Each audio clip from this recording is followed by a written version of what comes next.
My name is Daniel Voth, and this is my AEP 855 Ed Leadership introductory video. Um, I'm a script reader. I have so many ideas on the top of my head that I had to write some things down, so I just wrote a script for this video. And this is me. This is what I think about leadership going into this class, and hopefully I can learn more about the phenomena that is true leadership. My current profession, I'm currently a physical ed strength and conditioning coach at Dodge City High School, working towards my master's degree in ESOL, and eventually want to continue on and earn a degree in ed leadership for the future, and I'll get into that in a little bit. This is my 19th year in teaching. This is my first official year in a PE department, the PE department here at Dodge City High School. I've been a social studies teacher the last 18 years, split between Dodge City High School and Topeka High School. I also coach football and baseball. I've held leadership positions as a coach. Currently, I'm the defensive coordinator of the football team at Dodge City High School, and have served as a special teams coordinator in the past at Topeka High School. I was also the head baseball coach for 6 years at THS, and I'm currently an assistant baseball coach here at Dodge City. I chose the education path because my parents were both teachers. My dad was a social studies teacher for his entire career and a coach. He coached multiple sports, football, basketball, baseball in the summer, track. Grew up in a small school, small community of Cimarron, Kansas. And my mom taught elementary school there for 35 years. I fell in love with the lifestyle. I like the energy of schools. I like being around schools. I like the energy that young people bring to our environment.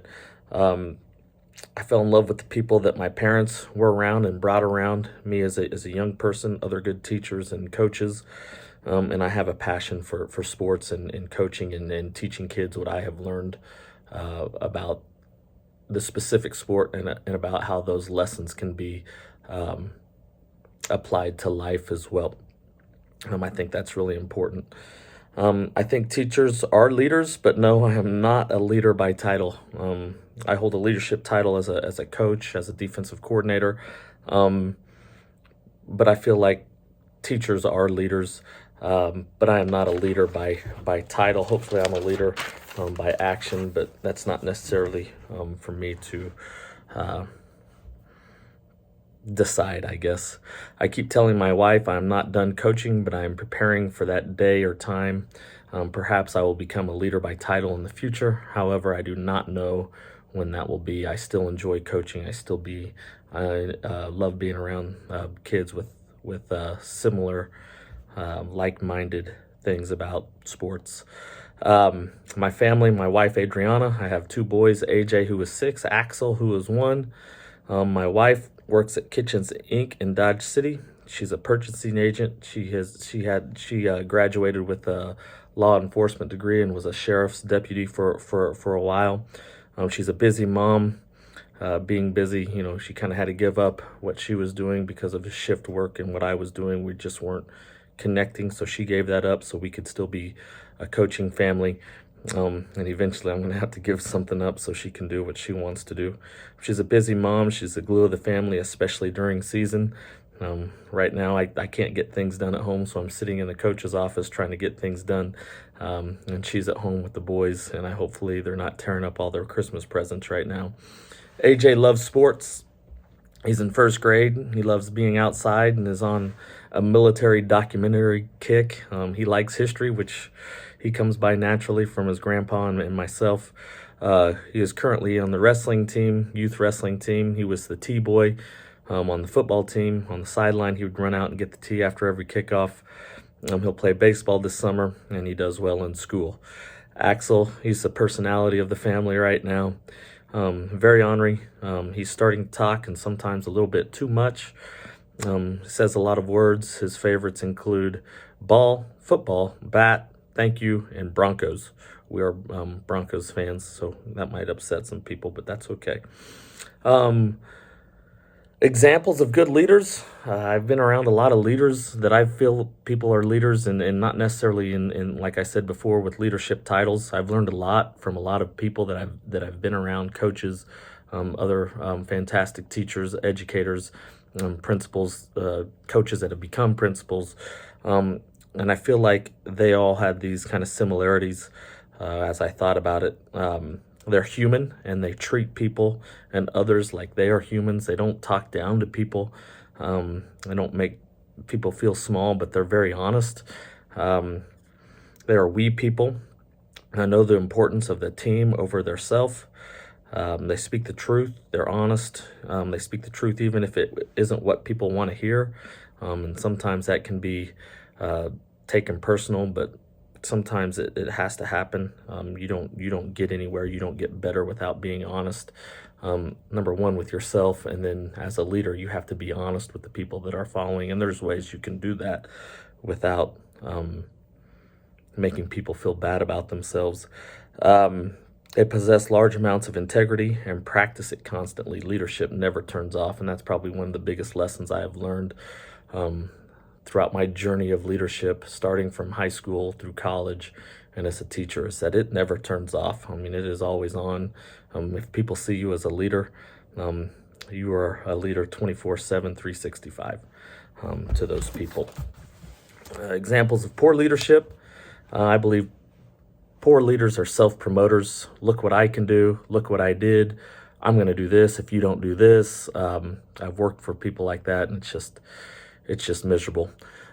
They take negative things too personal. If something goes wrong, they can't believe that it went wrong, and they kind of get stuck in that area. And instead of finding solutions, they kind of complain about things, and then they play the blame game. They can't make positives out of negatives. They give in or give up. They're in it for the wrong reasons. Some take leadership positions because they think they are ready for them, and haven't done enough self-study to see if they actually are ready for them, or they think they deserve to be leaders through some sort of entitlement complex or issue. They go looking for positions and get in over their head. I'm kind of a believer of your hard work. People will notice your hard work and put you in the positions that they think you can handle. You don't have to go looking for those if you're working hard. And they refuse to learn from their followers, or refuse to listen to their followers, or things like that. They put themselves ahead of everybody else, so they don't think they have to learn from anybody else. Poor leadership has affected me in positive ways.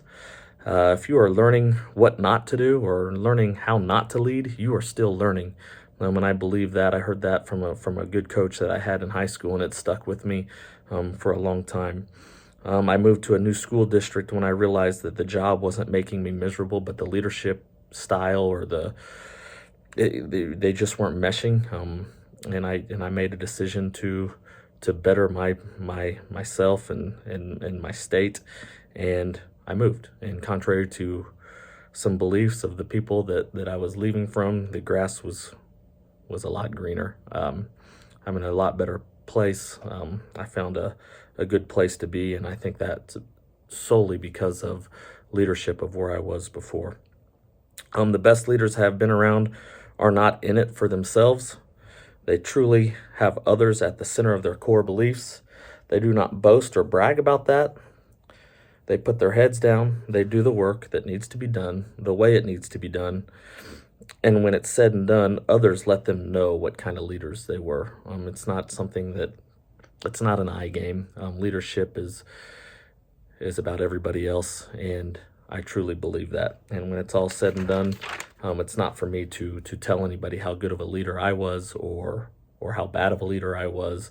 That's for others to determine. I'm going to put my head down and do the work that needs to be done, and do it with a set of principles and a set of beliefs that I think are valuable. And that's how I'm going to do things. Maybe that'll turn out for the best. Maybe it won't, but that's not for me to decide. Thank you. I look forward to being in this class and learning more about leadership. And I hope everybody else is too. Thank you. Bye.